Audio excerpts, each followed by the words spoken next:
बिस्मिल्लाहिर्रहमानिर्रहीम। अस्सलाम वालेकुम। कैसे हैं काश्तकार भाई? उम्मीद करता हूँ बिल्कुल खैरियत से होंगे। आज की वीडियो में बात करते हैं क्योंकि मौसम बहुत ज़्यादा ख़राब चल रहा है। हमारे जो किसान दोस्त हैं वो बहुत ज़्यादा परेशान है कि आया कि हमने अपनी गंदम को स्प्रे करना है या नहीं करना।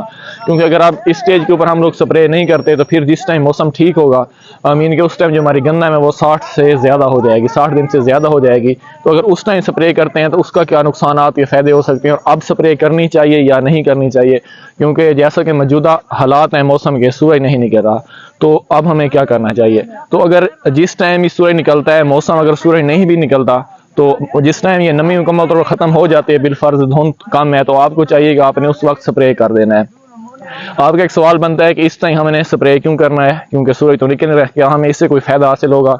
आपको 100% तो इससे फ़ायदा नहीं होगा, लेकिन कुछ ना कुछ हद तक आपको इससे फ़ायदा होगा।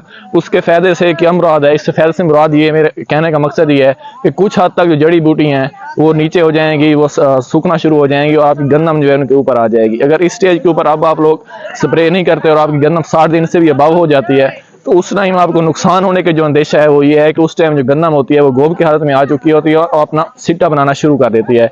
एक तो उस टाइम गंदम का स्ट्रेस में जाना बहुत नुकसानदेह है, और दूसरा उस टाइम जड़ी बूटियां जो होती हैं वो गंदम के ऊपर हावी हो जाती हैं और उस टाइम स्प्रे करने का इतना ज़्यादा फ़ायदा नहीं है। तो अगर आपको जिस टाइम अभी आपको टाइम मिले तो आपने गंदम को स्प्रे लाजमी कर देना है।